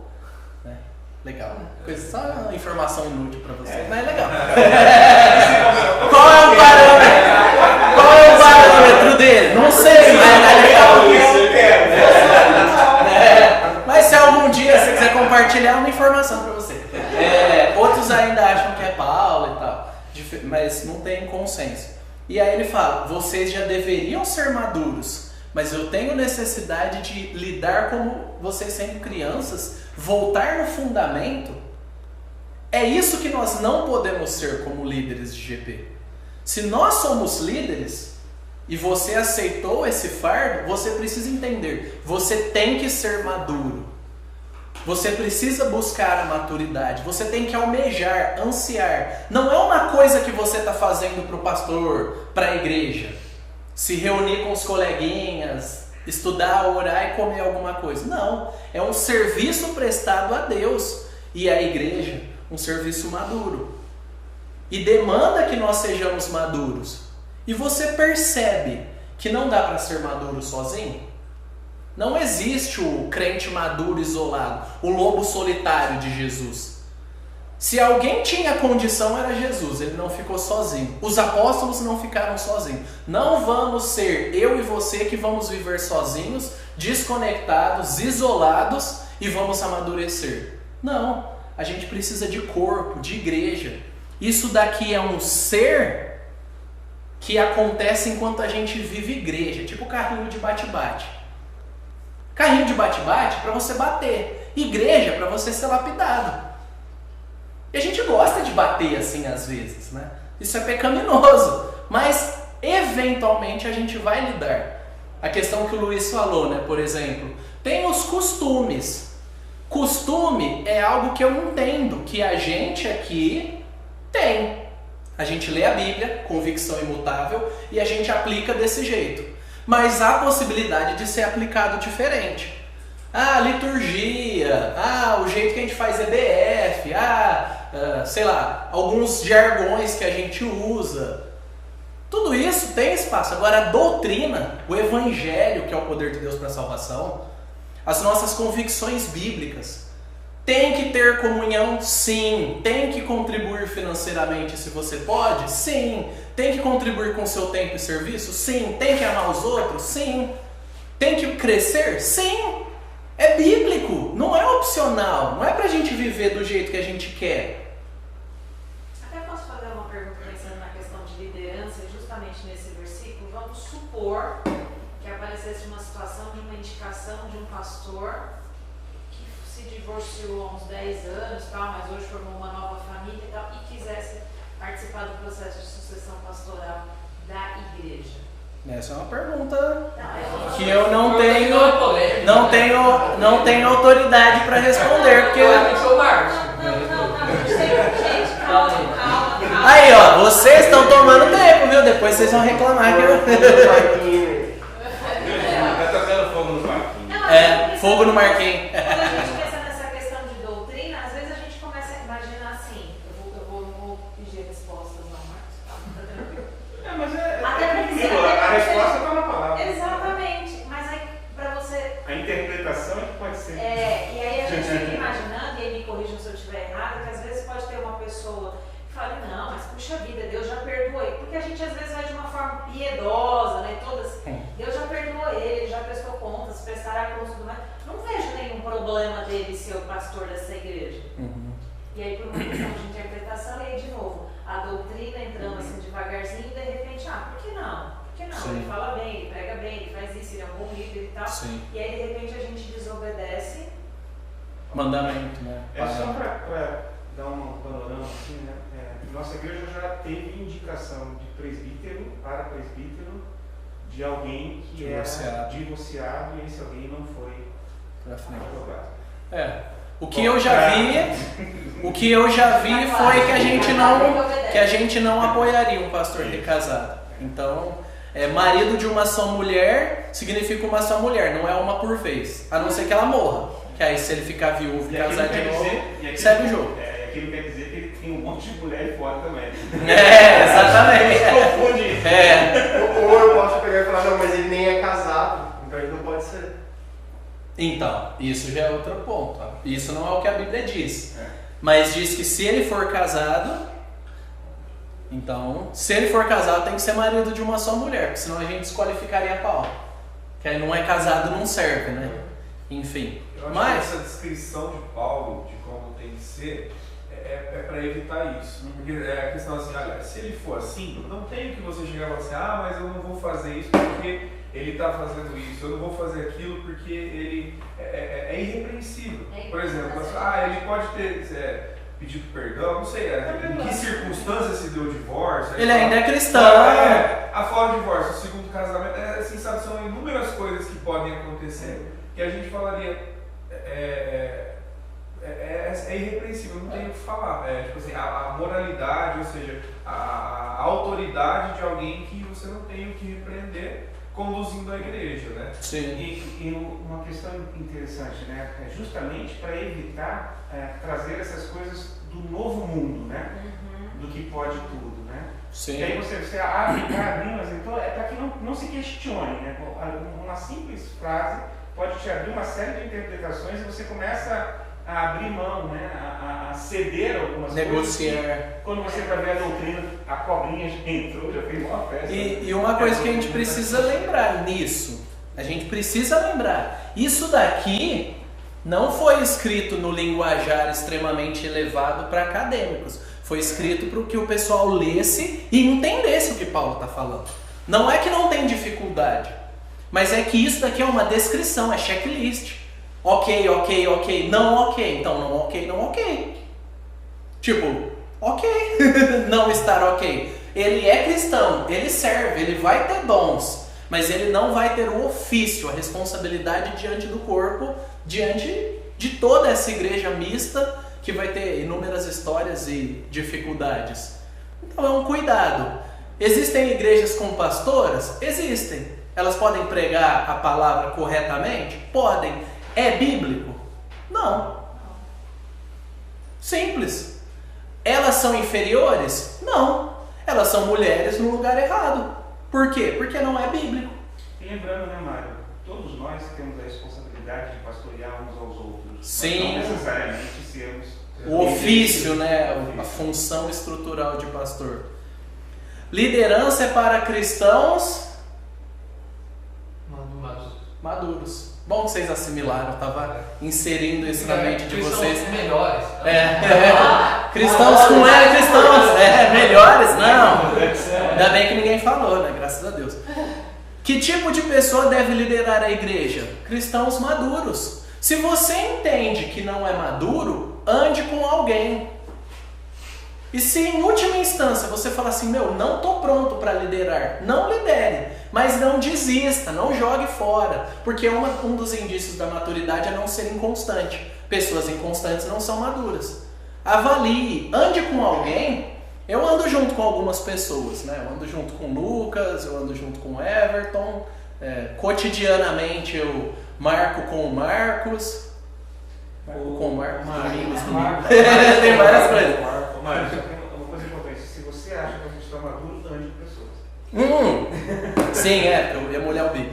E você anda com pessoas, que é o natural, e aí como você anda, o cara vai poder falar, me avalia aí. O que você acha? Tal. Aí a pessoa, teoricamente, tem que ser honesta, né? Porque são vínculos de amizade no Evangelho.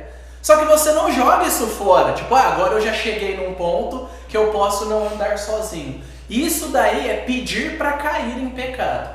Isso é pedir para retroceder. Então, a gente não vive só. O grupo pequeno é a prova disso. Você tem que abrir a sua casa para receber gente lá onde você está, e os outros também. Então não é para sermos armados, sabe? Não é uma arena. Grupo pequeno é hospitalidade, é você abrir do seu coração, da sua casa. E olha que legal, alguém lê esse versículo?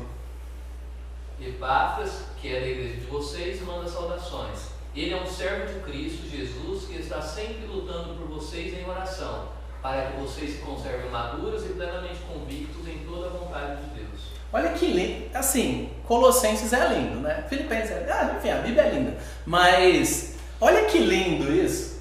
Imagina alguém falar sobre você usando esses termos. O Epáfras, ele está aqui, Paulo estava escrevendo para os Colossenses. Ele é da igreja de vocês. Primeiro, ele manda saudações.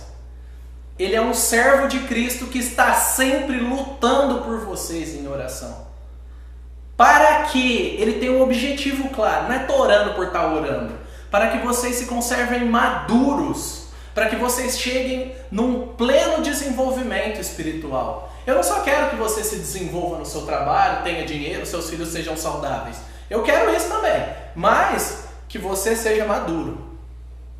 E plenamente convicto em toda a vontade de Deus. Não nos seus planos, não nos meus planos.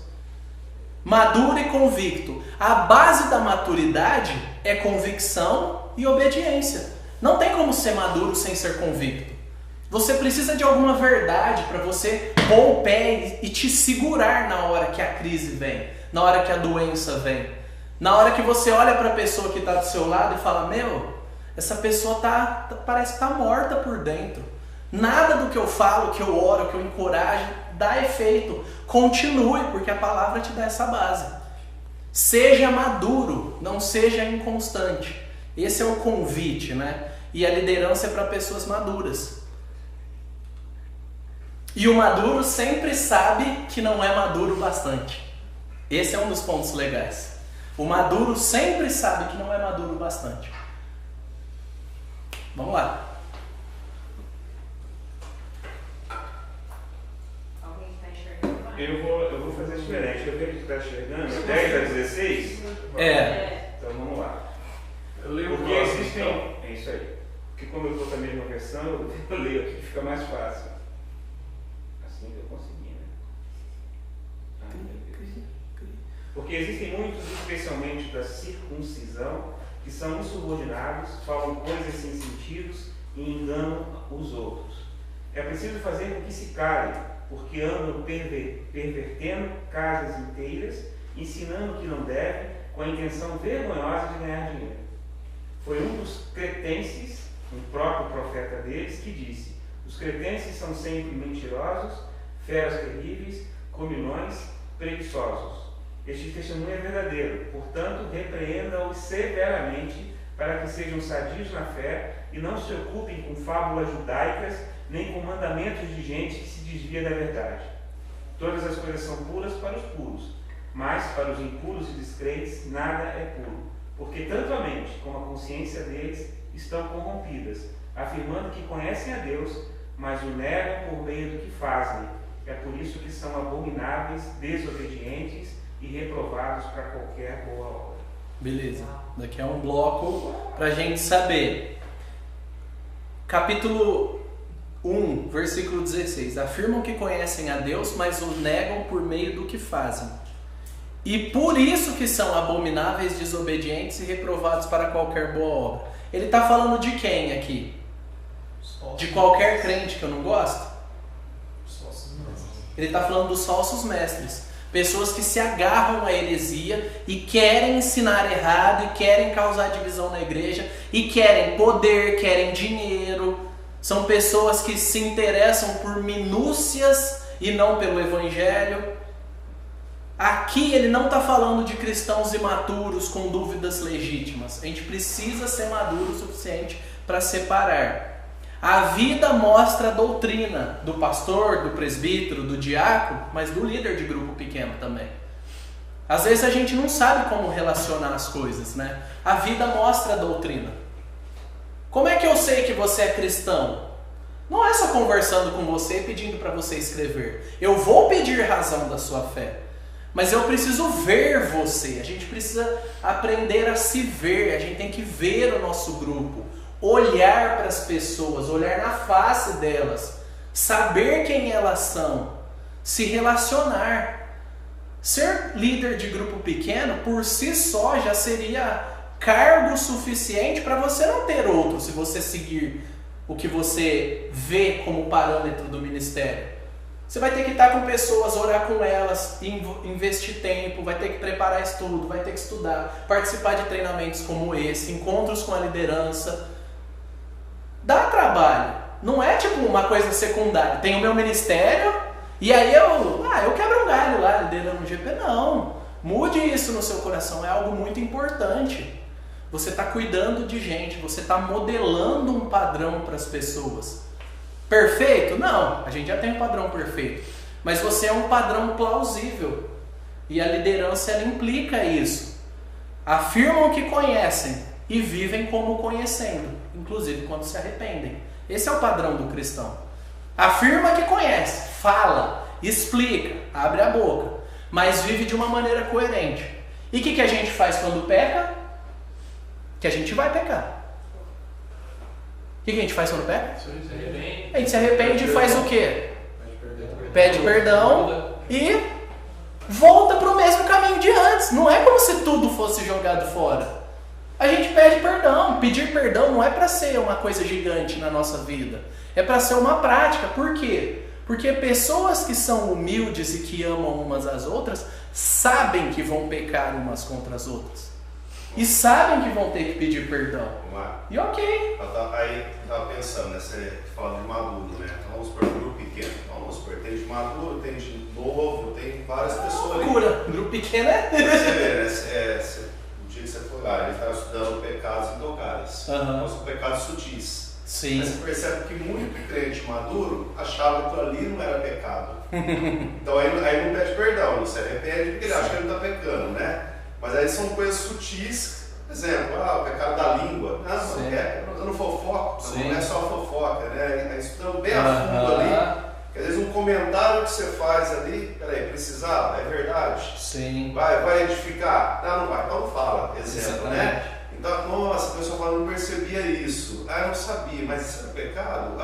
Orgulho? Não tenho orgulho. Aí você vai ouvir, a pessoa fala assim, agora eu vi que eu tenho orgulho sim. Né? Então, mas são coisas sutis, né? Que igual eu falei no início, não precisa ser aquele pastor falando aquela heresia. Sim. Mas às vezes no nosso meio mesmo, se falta aprendizado, você vai ficando ali acomodando, vai acostumando com essa realidade falsa, né? Não, eu estou no caminho certo, mas não estou. Né? Então e a pergunta né? Tipo, você é maduro? Sim. O que é ser maduro? Isso é uma pergunta que a gente pode fazer no nosso grupo. Você se acha maduro? Porque tem gente que se deprecia. Nunca tá bom. E tem outros que acham que já tá bom demais. E essa interação é interessante. Fazer uma pergunta, o que é crente maduro para vocês? Sabe, encaixa em qualquer contexto isso, né? Vários estudos. Mas o que é um crente maduro? A pessoa vai falar provavelmente daquilo que ela quer ser. Se você falar assim, o que é um pastor maduro? Aí a pessoa vai colocar um padrão elevado. Ela vai falar, o que é um crente maduro? Geralmente ela coloca um padrão abaixo que encaixa na realidade dela. E é por isso que a gente precisa estar junto, para confrontar isso. Mas não, eu tenho que ser maduro cada vez mais. Eu não tenho espaço para ficar estacionado. Tem pecados que eu toco e tem outros que não, são intocáveis. Então, deixa lá. A ideia de maturidade no GP é quando você faz o grupo entender que todos precisam ser maduros, um apoiando o outro, né? Sim. A gente cresce junto. Entender que não chegou lá, né?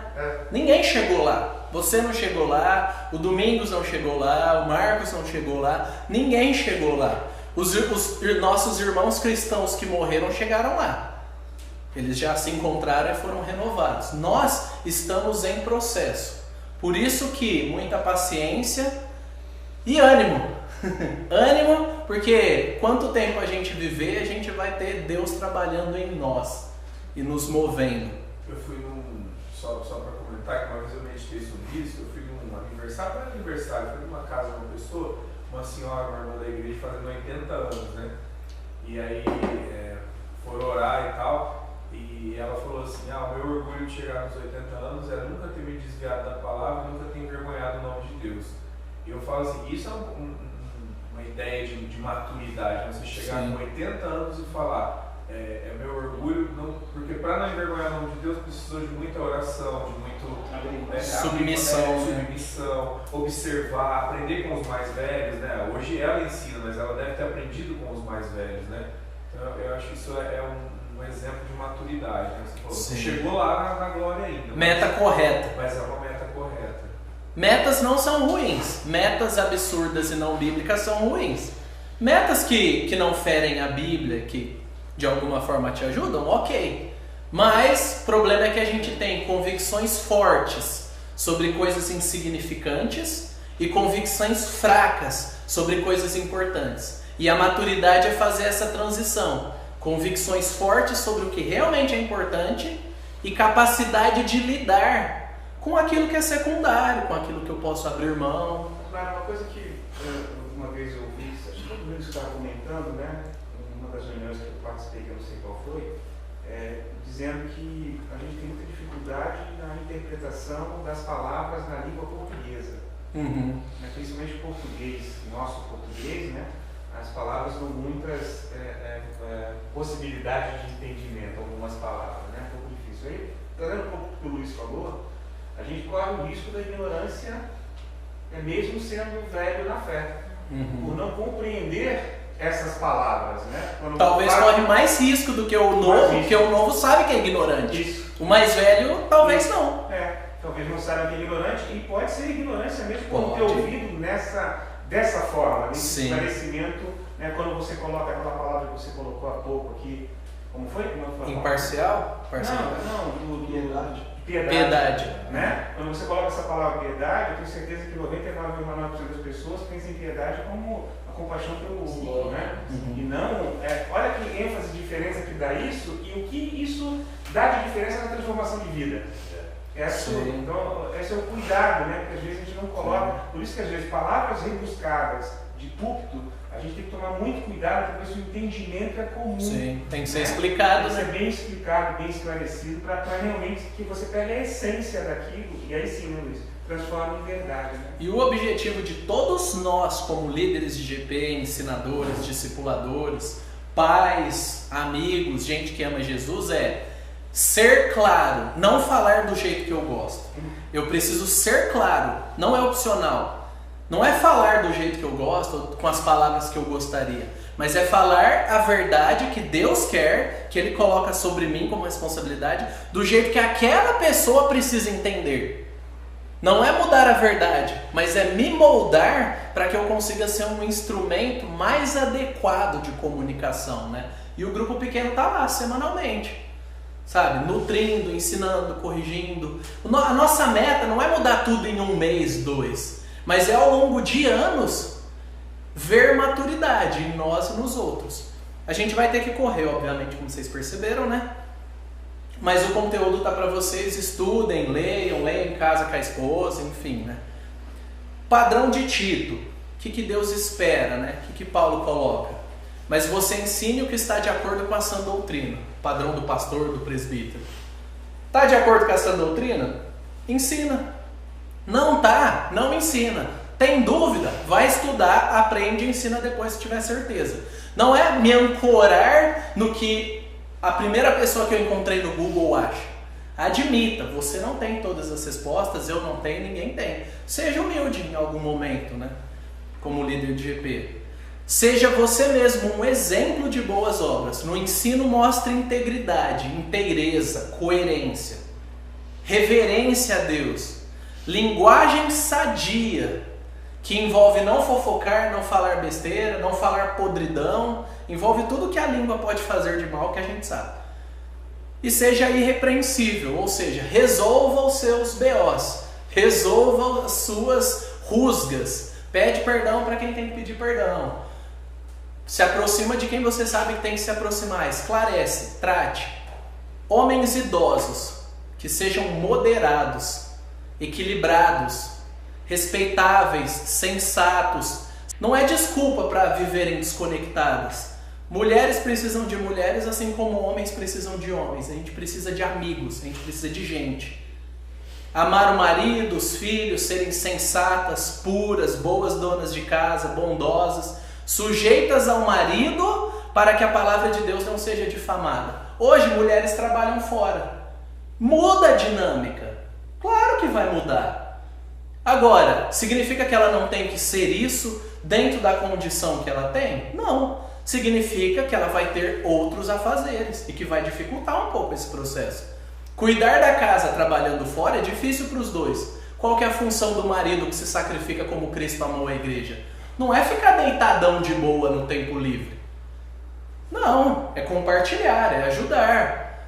O pai não ajuda a cuidar dos filhos, o pai cuida dos filhos dele. Não, fulano te ajuda, ele não ajuda, é filho dele. A gente ajuda naquilo que não é nossa responsabilidade, é uma ajuda. O que é nossa responsabilidade é simplesmente o nosso trabalho, o nosso chamado. Então existem inúmeras dificuldades.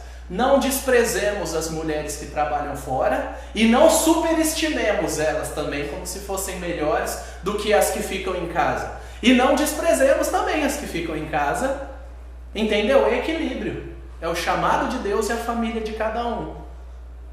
Qual é o ideal? O ideal é que você seja fiel a Deus na sua realidade. Esse é o ideal. E que cada um cumpra bem aquilo que Deus te deu. Porque já vai ser impossível cumprir perfeitamente. Por isso que tem que ser diante de Deus e pedindo graça a Deus e se cansando e se dedicando. Ninguém tira isso daqui de letra. Ninguém. Nós precisamos da graça constante de Deus e de humildade. Mas e os jovens rapazes? Do mesmo modo, exorte-os para que em todas as coisas sejam moderados. Significa que ele olha para o homem mais velho e tudo aquilo ele almeja. Porque são homens mais velhos admiráveis. Eles são humildes, eles se arrependem, eles servem, eles se dão, eles se doam, eles abrem a carteira, eles dão tempo. Eles não só cuidam dos filhos deles. Cuidar do seu filho é a sua obrigação, cuidar do meu é a minha obrigação. Mas e o ir além? E aqueles pais que não têm filhos? Eu trago para perto. E aqueles filhos que não têm pais? Eu trago para perto também. Pais que não têm filhos é estranho. Aqueles homens e mulheres que não têm filhos. Existem pais que não têm filhos porque morreram. Mas a gente traz essas pessoas para perto. Treina homens sem filhos, mulheres sem filhos. Mas os filhos que não têm pais na igreja, a gente adota eles. A gente faz com que eles não se sintam rejeitados. Só porque o pai ou já morreu ou não é cristão. A gente faz além. E esse é o padrão dos jovens rapazes. Porque eles estão vendo. Mas aqui tem o padrão dos escravos e dos servos. Quanto aos servos, que sejam em tudo obedientes ao seu senhor, dando motivo de satisfação, dando alegria. Ninguém aqui é escravo, nem nesses termos bíblicos. Que não sejam respondões nem furtem, mas que deem prova de toda fidelidade, a fim de que em todas as coisas manifestem a beleza da doutrina de Deus, nosso Salvador. Esse é um dos versículos que eu acho mais lindo do Novo Testamento. Olha que beleza! Com a sua vida manifestar a beleza da doutrina. Não é que não tem que defender a verdade da doutrina, mas é que você embeleza aquilo que você está defendendo quando você vive uma vida fiel. Hoje nós não somos escravos, mas nós somos patrões, funcionários, a gente trabalha com gente. É simples, você dá alegria para o seu patrão, no sentido de ele confia que você não vai roubar ele, que você vai trabalhar bem e fazer o que precisa? Essa é a meta. Eu tenho que agradar em todas as coisas? Não, porque ele é pecador, você tem que agradar a Deus em todas as coisas. Mas você tem que agradar dentro daquilo que foi acordado, dentro daquilo que é honesto. E se não dá, você tem a liberdade de sair, você não é escravo. Você pode pagar o preço e sair do lugar que te oprime, que te obriga a mentir, que quer te colocar em situações de pecado. Ninguém é obrigado a pecar. Agora, nós somos obrigados a obedecer a Deus. Custa. É legal? Muitas vezes não é legal, porque você vai deixar os melhores momentos, entre aspas. Mas é uma questão de embelezar a doutrina, sabendo aonde estar, sabendo onde não estar, quanto estar, com quem estar, e a beleza do Evangelho em nós. Muitas vezes eu vejo pessoas falando, tipo, eu quero tratar das coisas práticas da Bíblia. E outros falam, não, eu gosto de estudar. Qual é o valor da experiência em nossa vida cristã? O que você pensa? Qual que é o valor da experiência, da vivência? Ele é como? Como é que você mediria? Pensando em coisa subjetiva e coisa experiencial. Qual que é o valor que você dá? Você dá mais valor para qual? E por quê?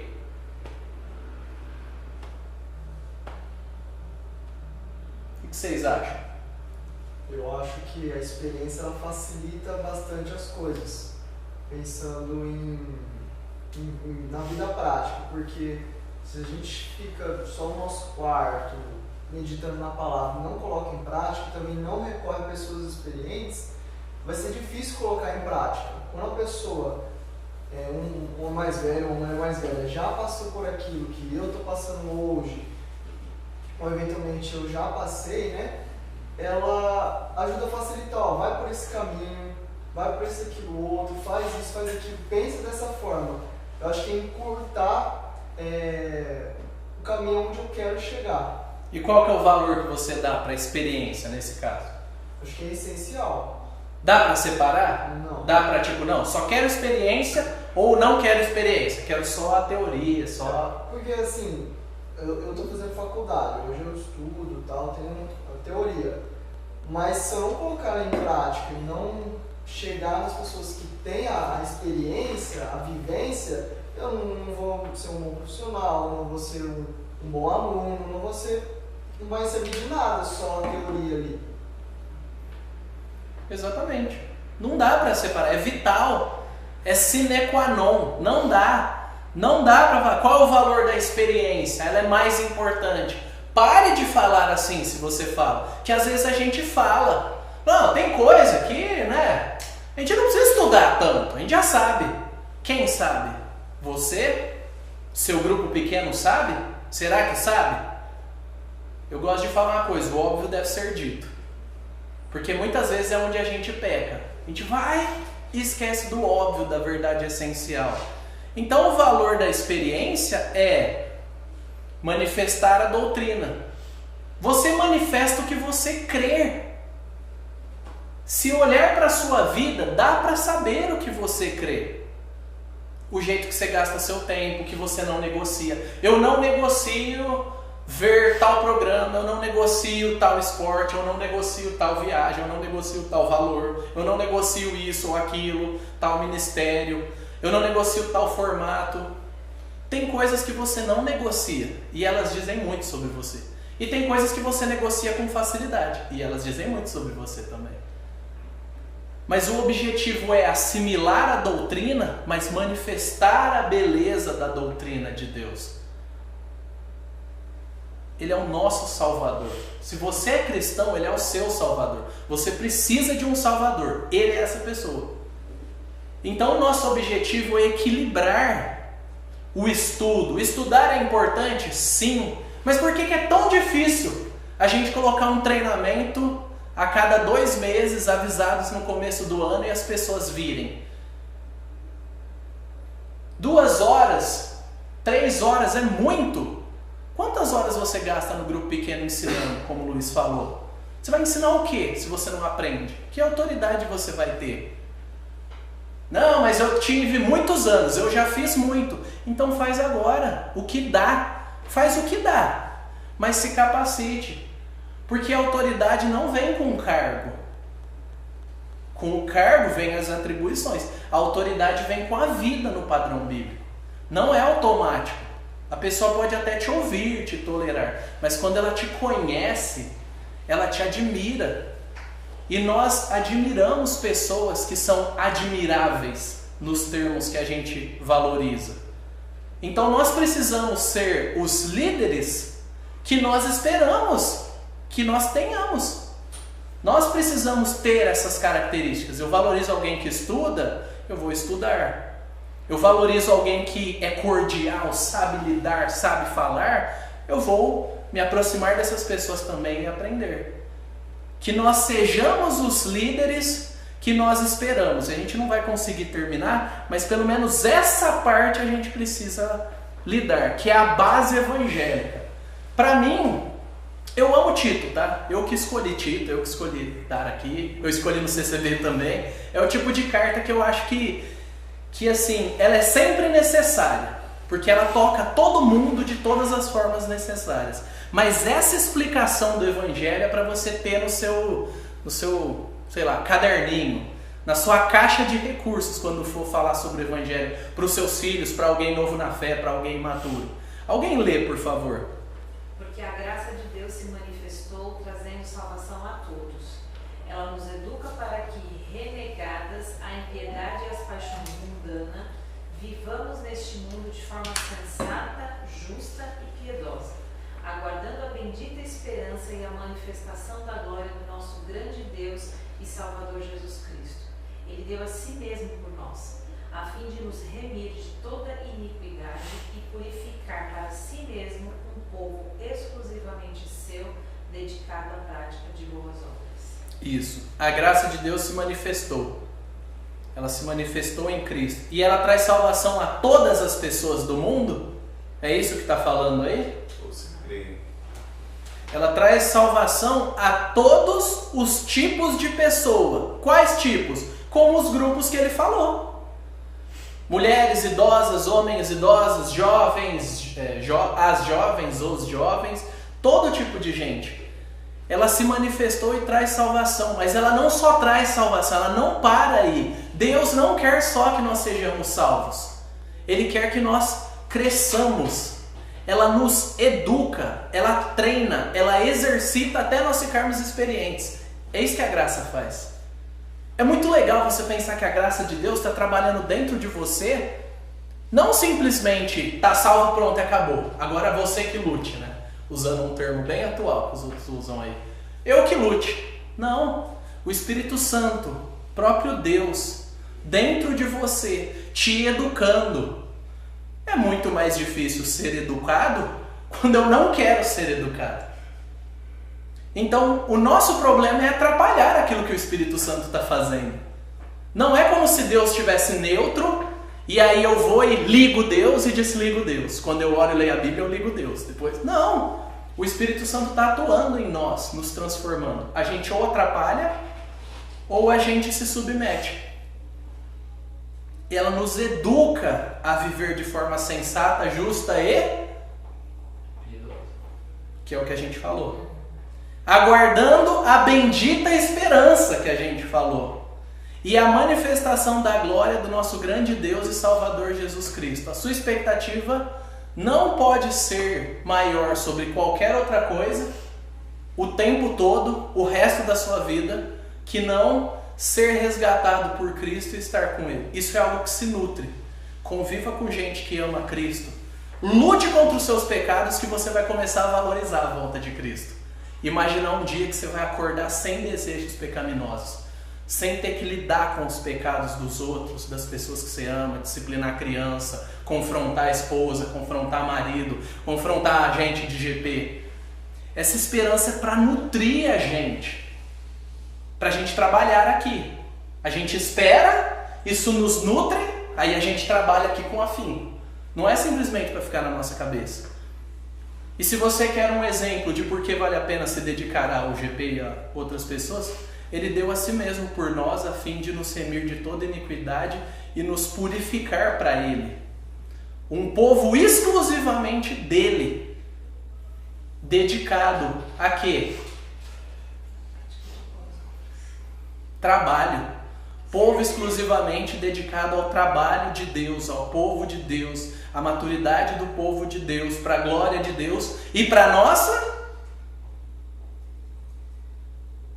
A glória de Deus e a nossa... O que a gente sente quando está obedecendo a Deus? O que nos cabe? Tristeza? Infelicidade? Para nossa alegria. É para nossa alegria, gente. Para a glória de Deus e para a nossa alegria. O propósito de servir pessoas não é aguentar firme porque é um porre, mas é porque a gente sabe, verdade, é para a glória de Deus. Mas é para a nossa alegria, porque quando a gente vê as pessoas amando a Deus e crescendo, e a gente sabe que a gente fez parte disso, nem que seja um pouquinho, a nossa alegria ela se aprofunda, ela se enraiza. Não é aquela alegria que se afasta da realidade, mas é aquela alegria que entra na realidade e que te faz querer compartilhar a vida. Essa é a base do Evangelho, pelo menos para essa primeira parte de Tito, né? Do capítulo 2. Então a gente foi até o capítulo 2, aí, até o versículo 14, e a gente não vai conseguir andar mais, mas eu acho que foi proveitoso, acho que deu para a gente aprender, e eu espero que você invista no estudo de Tito. A gente vai ter temas livres aí, fica uma dica para você, porque esse é o tipo de carta que toca todo mundo, não dá para fugir.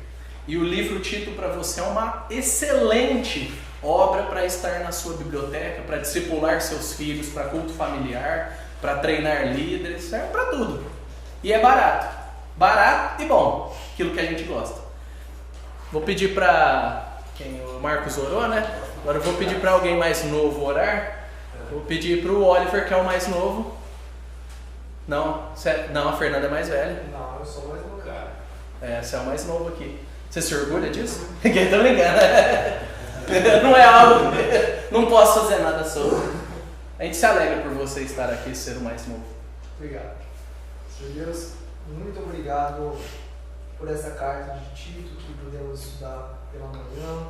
Obrigado que o Senhor usou cada um aqui, em especial o Mário. Obrigado pela vida dele. Louvamos o Senhor pelo testemunho que ele tem dado a nós, Senhor. Obrigado porque o Senhor ainda fala aos nossos corações. O Senhor ainda trabalha para que sejamos maduros, Senhor Deus, independente das nossas idades. Oramos aqui por piedade, por maturidade, possamos ser firmes nessa doutrina e possamos exortar, consolar, ensinar e encorajar uns aos outros, meu Pai. Que cada um aqui possa ser líder, que segue o exemplo do líder maior que Jesus Cristo, nosso Senhor. Em nome de Jesus oramos e pedimos que cada vez mais sejamos baseados na Sua palavra. Amém. Amém.